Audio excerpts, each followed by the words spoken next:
ಮೈಸೂರಿನ ಕಥೆ ಇದಾದರೆ ಉಡುಪಿ ಚಿಕ್ಕಮಗಳೂರಿನ ಕಥೆ ಇನ್ನೊಂದು ರೀತಿಯಲ್ಲಿದೆ. ಈಗ ಹಾಲಿ ಸಂಸದರಾಗಿರುವಂಥ ಶೋಭಾ ಕರಂದ್ಲಾಜೆ ಅವರು ಗೋ ಬ್ಯಾಕ್ ಅಂತ ಹೇಳಿ ಕಾರ್ಯಕರ್ತರು ಇದ್ದಾರೆ.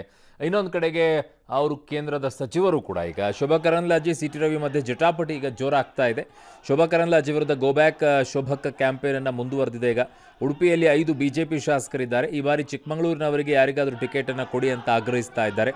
ಇನ್ನು ಸಿ ಟಿ ರವಿ ಪ್ರತಿಕ್ರಿಯಿಸಿ, ನನ್ನ ಗ್ರಹಚಾರ ಸರಿ ಇರಲಿಲ್ಲ, ನಾನು ಅತಿ ಆತ್ಮವಿಶ್ವಾಸದಿಂದ ಸೋತಿದ್ದೇನೆ, ನಾನು ಮತ್ತೊಬ್ಬರ ಕಡೆಗೆ ಬೊಟ್ಟು ಮಾಡಲ್ಲ, ಅವರವರ ಕರ್ಮ ಅವರವರು ಅನುಭವಿಸಬೇಕು, ಯಾರಾದರೂ ಪಕ್ಷದ್ರೋಹ ಮಾಡಿದರೆ ಕರ್ಮ ಬೆಂಬಿಡದೆ ಕಾಡುತ್ತೆ ಅಂತ ಹೇಳಿದ್ದಾರೆ. ಯಾರೇ ಅಭ್ಯರ್ಥಿ ಆದರೂ ಕೂಡ ಮೋದಿ ನಮ್ಮ ಅಭ್ಯರ್ಥಿ ಅಂತ ಕೆಲಸ ಮಾಡಬೇಕು ಅಂತ ಕಾರ್ಯಕರ್ತರಲ್ಲಿ ಮನವಿ ಮಾಡಿಕೊಂಡಿದ್ದಾರೆ.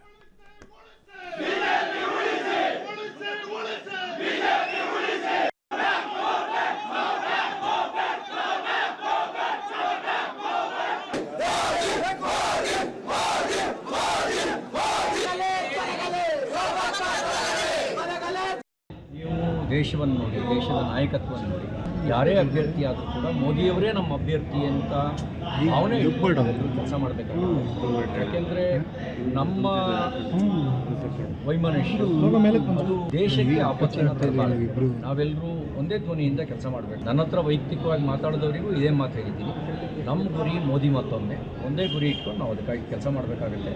ನನ್ನ ಗ್ರಾಚಾರ ಸರಿ ಇರಲಿಲ್ಲ, ನನ್ನದೇ ಏನೋ ತಪ್ಪಿರಬೇಕು ಅಂತ ನಾನು ಈಗಾಗಲೇ ಹೇಳಿದ್ದೇನೆ. ಯಾಕೆಂದರೆ ನನಗೊಂದು ಅತಿ ವಿಶ್ವಾಸ ಇತ್ತು. ಅದೇನು ಅಂತಂದರೆ, ಇಷ್ಟೊಂದು ಕೆಲಸ ಮಾಡಿದ್ದೀವಿ, ಅದು ಮೆಡಿಕಲ್ ಕಾಲೇಜು, ಹೈವೇ, ಕುಡಿಯೋ ನೀರು, ನಿವೇಶನ, ರೈತರಿಗೆ ನಿವೇಶನ, ಸ್ಲಮ್ ಬೋರ್ಡಿಂದ ಮನೆಗಳು, ಇವೆಲ್ಲ ಮಾಡಿದ್ರಿಂದ ಜನ ನಮ್ಮನ್ನು ಕೈ ಬಿಡೋದಿಲ್ಲ ಅಂತಕ್ಕಂಥ ಒಂದು ಅತಿ ವಿಶ್ವಾಸ ಇತ್ತು. ಅವರವರ ಕರ್ಮವನ್ನು ಅವರವರು ಅನುಭವಿಸಬೇಕು. ನಾನು ಇನ್ನೊಬ್ಬರ ಕಡೆಗೆ ಬೆಟ್ ಮಾಡಿ ತೋರ್ಸೋಕ್ಕೆ ಹೋಗೋದಿಲ್ಲ. ತಪ್ಪು ನಂದೇ ಇರಬೇಕು, ನನ್ನ ತಪ್ಪಿಂದಲೇ ಸೋತಿದ್ದೀನಿ ಅಂತ ಈಗಾಗಲೇ ನಾನು ಹೇಳ್ಕೊಂಬಿಟ್ಟಿದ್ದೀನಿ. ಯಾರಾದರೂ ಆ ಥರ ಪಕ್ಷದ್ರೋಹದ ಕೆಲಸ ಮಾಡಿದರೆ ಅವರವ್ರ ಕರ್ಮ ಅವ್ರನ್ನ ಬೆನ್ನು ಹಿಡದೆ ಕಾಡುತ್ತೆ. ನಾನು ಅದ್ರ ಬಗ್ಗೆ ಈ ಕಾಮೆಂಟ್ಸ್ ಮಾಡೋಕ್ಕೆ ಬಯಸೋದಿಲ್ಲ. ನನ್ನ ಸಹೋದ್ಯೋಗಿ ಚಿಕ್ಕಮಗಳೂರಿನಿಂದ ನಾರಾಯಣಗೌಡ ನನ್ನೊಂದಿಗೆ ಸಂಪರ್ಕಕ್ಕೆ ಸಿಗ್ತಾ ಇದ್ದಾರೆ. ನಾರಾಯಣಗೌಡ, ಈಗ ಈ ವಿಚಾರದಲ್ಲಿ ಟಿಕ್ ಫಾರ್ ಟ್ಯಾಟ್ ಅನ್ನೋ ರೀತಿಯಲ್ಲಿ ಹೋಗ್ತಾ ಇದೆಯೋ, ಅಥವಾ ಕಣ್ಣಾಮುಚ್ಚೆ ಕಾಡೆಗೂಡೆ ಅನ್ನೋ ರೀತಿಯಲ್ಲಿ ನಡೀತಾ ಇದೆಯೋ, ಅಥವಾ ಬಹಿರಂಗವಾಗಿ ಇಬ್ಬರ ನಡುವೆ ಅಸಮಾಧಾನ ಇರೋದು ಕಾರ್ಯಕರ್ತರಲ್ಲಿ ಗೊತ್ತಾಗಿ ಅವ್ರನ್ನ ಬಿಟ್ಟು ಇವರಿಗೆ ಕೊಡೋಣ ಅಂತ ಹೇಳಿ ಲೆಕ್ಕಾಚಾರಕ್ಕೆ ಕಾರ್ಯಕರ್ತರು ಬಂದಂಗಿದೆಯಾ?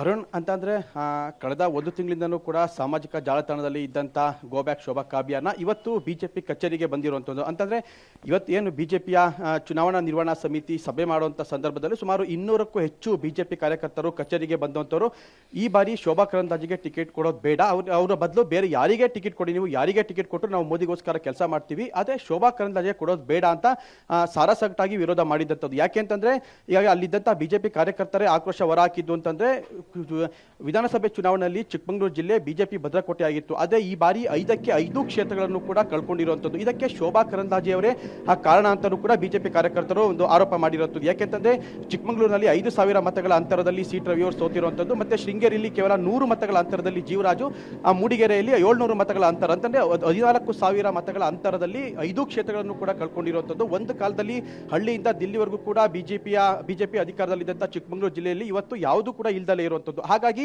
ಕಳೆದ 10 ವರ್ಷಗಳಿಂದನೂ ಕೂಡ ಶೋಭಾ ಕರಂದ್ಲಾಜೆ ಅವರು ಸಂಸದಾಗಿರುವಂಥದ್ದು. ಆದರೆ ಅವರು ಕಾರ್ಯಕರ್ತರನ್ನ ಸಂಪೂರ್ಣವಾಗಿ ಕಡೆಗಣಿಸಿರುವಂಥದ್ದು, ಮತ್ತೆ ಕೆಲ ಸಂದರ್ಭದಲ್ಲಿ ಕಾರ್ಯಕರ್ತರನ್ನ ಅವರು ಕಿಡಿಗೇಡಿಗಳು ಅನ್ನೋ ಪದ ಬಳಕೆ ಕೂಡ ಮಾಡಿರುವಂಥದ್ದು. ಹಾಗಾಗಿ ಅವರ ವಿರುದ್ಧ ಈಗ BJP ಕಾರ್ಯಕರ್ತರೇ ಅಸಮಾಧಾನ ಹೊರಹಾಗ್ತಿರುವಂಥದ್ದು, ಅವರಿಗೆ ಟಿಕೆಟ್ ಕೊಡೋದು ಬೇಡ ಅಂತ. ಹಾಗಾಗಿ ಅಲ್ಲಿಂದ ಕೆಲ BJP ಕಾರ್ಯಕರ್ತರೇ ಕೂಡ ಸಿ ಟಿ ರವಿ ಅವರಿಗೆ ಈ ಬಾರಿ ಟಿಕೆಟ್ ಕೊಡಬೇಕು. ಯಾಕೆಂತಂದ್ರೆ ಪಕ್ಷದ ಇಡೀ BJP ಭದ್ರಕೋಟೆ ಆಗಿದ್ದಂಥ ಚಿಕ್ಕಮಗಳೂರು ಜಿಲ್ಲೆಯಲ್ಲಿ ಇವತ್ತು ಒಬ್ಬರು ಶಾಸಕರು ಕೂಡ ಇಲ್ಲ. ಈಗ ಜಿಲ್ಲಾ ಪಂಚಾಯತಿ, ತಾಲೂಕ್ ಪಂಚಾಯತಿ ಕೂಡ ಅವು ಕೂಡ ಇಲ್ಲದೆ ಇರುವಂಥದ್ದು. ಹಾಗಾಗಿ ಪಕ್ಷದ ಮುಂದಿನ ಭವಿಷ್ಯಕ್ಕಾಗಿ ಚಿಕ್ಕಮಗಳೂರು ಜಿಲ್ಲೆಯವರಿಗೆ ಈ ಬಾರಿ ಟಿಕೆಟ್ ಕೊಡಬೇಕು, ಸಿ ಟಿ ರವಿ ಅವರಿಗೆ ಕೊಡಬೇಕು ಅಂತ BJP ಕಾರ್ಯಕರ್ತರು ಕೂಡ ಒಕ್ಕೊರವಾಗಿ ಆಗ್ರಹ ಮಾಡಿದಂಥದ್ದು. ಆದರೆ ಚುನಾವಣಾ ನಿರ್ವಹಣಾ ಸಮಿತಿ ಸಭೆ ಮಾಡಕ್ಕೆ ಬಂದಂಥ ಏನು ಮಾಜಿ MLC ಭಾನುಪ್ರಕಾಶ್ ಅವರು ಮತ್ತೆ ತೀರ್ಥಹಳ್ಳಿ ಶಾಸಕ ಆರಗ ಜ್ಞಾನೇಂದ್ರ ಅವರು ನಮ್ಮ ಶಕ್ತಿನೇ ಕಾರ್ಯಕರ್ತರು, ಅವರ ವಿರೋಧ ಮಾಡಿಕೊಂಡು ನಾವೇನು ಮಾಡೋಕ್ಕಾಗಲ್ಲ. ಯಾಕೆಂತಂದ್ರೆ ಇವತ್ತು ವಿರೋಧ ಐತೆ ಅಂತ ನಾವು ಯಾವುದೇ ಒಂದು ಒಮ್ಮತದ ಒಂದು ಬದಿಯ ತೀರ್ಮಾನಕ್ಕೆ ಬಂದರೆ ಮತ್ತೆ ನಾಳೆ ಇವ್ರನ್ನೇ ಇಟ್ಕೊಂಡು ನಾವು ಕೆಲಸ ಮಾಡಿಸ್ಬೇಕು. ಹಾಗಾಗಿ ಕಾರ್ಯಕರ್ತರು ನಮ್ಮ ಶಕ್ತಿ ಆಗಿರೋದ್ರಿಂದ ಇವತ್ತು ಕಾರ್ಯಕರ್ತರು ಈ ಒಂದು ಸಭೆಯನ್ನ ನಿಲ್ಲಿಸಿ ಅಂತ ಹೇಳಿದ್ದಾರೆ. ಹಾಗಾಗಿ ನಾವು ಇವತ್ತು ಈ ಸಭೆಯನ್ನ ನಿಲ್ಲಿಸ್ತಿದ್ದೀವಿ ಅಂತಾನೆ ಒಂದು ಮಾಹಿತಿ ನೀಡಿರುವಂಥದ್ದು. ಆದರೆ ಕಳೆದ 1 ತಿಂಗಳಿಂದ ಇದ್ದಂಥ, ಯಾಕೆಂದರೆ ಸಿ ಟಿ ರವಿ ಅವರು ಕೂಡ ಅರುಣ್ ಎಲ್ಲೂ ಕೂಡ ನಾನು ಎಲೆಕ್ಷನ್ ಮಾಡ್ತೀನಿ ಅಂತ ಅವರೆಲ್ಲೂ ಕೂಡ ಹೇಳ್ದಲೇ ಇರುವಂಥದ್ದು, ಹೇಳಿಲ್ಲ. ಯಾಕೆಂದ್ರೆ ಅಷ್ಟೇ ಅಲ್ಲದೆ 1995ನೇ ಇಸ್ವಿಯಿಂದ ಇಲ್ಲಿ ತನಕನೂ ಕೂಡ ನಾನು ಯಾವುದನ್ನು ಕೇಳಿ ಪಡ್ಕೊಂಡಿಲ್ಲ. ಪಕ್ಷ ಸೂಚನೆ ಕೊಟ್ಟರೆ ನಾನು ಎಲೆಕ್ಷನ್ ಮಾಡ್ತೀನಿ ಅಂತಾನೆ ಅವತ್ತಿನೂ ಕೂಡ ಹೇಳ್ಕೊಂಡು ಬಂದಿದ್ದಂಥದ್ದು. ಆದರೆ ಇತ್ತೀಚಿನ ದಿನಗಳಲ್ಲಿ ಕಳೆದ ಒಂದು 15-20 ದಿನಗಳಿಂದ ನಡೀತಿರುವಂಥ ವಾತಾವರಣ ನೋಡಿದ್ರೆ ಸಿ ಟಿ ರವಿ ಅವರು ಚಿಕ್ಕಮಗಳೂರಲ್ಲಿ ಯಾವುದೇ ರೀತಿಯಾದಂಥ ಒಂದು ಚುನಾವಣೆಗೆ ಸ್ಪರ್ಧಿಸ ಗೆಲ್ಲಿಸ್ತೀನಿ ಅಂತ ಹೇಳ್ದಲೇ ಇದ್ರು ಕೂಡ ಟಿಕೆಟಿಗಾಗಿ ಕಸರತ್ ನಡೆಸ್ತಿರುವಂಥದ್ದು ಗುಟ್ಟಾಗಿ ಏನು ಉಳಿದಿಲ್ಲ. ಹಾಗಾಗಿ ಒಂದು ಕಡೆ ಯಡಿಯೂರಪ್ಪನವರು ಶೋಭಾ ಕರಂದ್ಲಾಜೆ ಬೆನ್ನಿಗೆ ನಿಂತಿರೋದ್ರಿಂದ ಶೋಭಾ ಕರಂದ್ಲಾಜೆ ಅವರು ಕೂಡ ನನಗೆ ಟಿಕೆಟ್ ಅಂತ ಅವರು ಕೂಡ ಈಗಲೇ ತೀರ್ಮಾನ ಮಾಡ್ಕೊಂಡಿರುವಂಥದ್ದು. ಈ ನಡುವೆ ಮುಖ್ಯಮಂತ್ರಿ ಮಾಜಿ ಸಿಎಂ ಯಡಿಯೂರಪ್ಪನವರು ಕೂಡ ಶೋಭಾ ಕರಂದ್ಲಾಜೆ ಅವರಿಗೆ ಟಿಕೆಟ್ ಪರೋಕ್ಷವಾಗಿ ಅವರಿಗೆ ಕನ್ಫರ್ಮ್ ಅಂತ ಹೇಳಿರುವಂಥದ್ದು. ಕಳೆದ ಬಾರಿ ಏನು 1,75,000 ಮತಗಳ ಅಂತರದಿಂದ ಗೆದ್ದಿದ್ದಾರೆ, ಈ ಬಾರಿನೂ ಅಷ್ಟೇ ಮತಗಳ ಅಂತರದಿಂದ ಗೆಲ್ತಾರೆ ಅಂತ ಭವಿಷ್ಯ ಕೂಡ ನುಡಿದಿರುವಂಥದ್ದು. ಇದು ಕಾರ್ಯಕರ್ತರ ಆಕ್ರೋಶಕ್ಕೆ ಕಾರಣ ಆಗಿರುವಂಥದ್ದು. ಮತ್ತೆ ಕಾರ್ಯಕರ್ತರು ಮಾಜಿ ಸಿಎಂ ಯಡಿಯೂರಪ್ಪನವ್ರ ವಿರುದ್ಧ ಕೂಡ ಅಸಮಾಧಾನ ಹೊರಹಾಕಿದ್ದಂಥದ್ದು. ಯಾಕೆಂದರೆ ಪಕ್ಷದ ಹೈಕಮಾಂಡೇ ಇನ್ನೂ ಟಿಕೆಟ್ ಅನ್ನು ಅನೌನ್ಸ್ ಮಾಡಿಲ್ಲ. ಹೀಗಿದ್ದಾಗ ಯಡಿಯೂರಪ್ಪನವರು ಹಾದಿ ಬೀದಿಯಲ್ಲಿ ಹೇಗೆ ಆ ಟಿಕೆಟ್ ಅನ್ನು ಅನೌನ್ಸ್ ಮಾಡಿದ್ರು, ಇದು ಎಷ್ಟು ಮಟ್ಟಿಗೆ ಸರಿ ಅಂತ ಬಿಜೆಪಿ ಕಾರ್ಯಕರ್ತರು ಇವತ್ತು ಸಾಕಷ್ಟು ಅಂದ್ರೆ ಶೋಭಾ ಕರಂದ್ಲಾಜೆ ವಿರುದ್ಧ ತೀವ್ರ ಅಸಮಾಧಾನ ಹೊರಹಾಕಿರುವಂಥದ್ದು. ಅರುಣ್. ಓಕೆ, ನಾರಾಯಣಗೌಡರು, ನಿಮ್ಮೆಲ್ಲ ಮಾಹಿತಿಗೆ ಧನ್ಯವಾದಗಳು.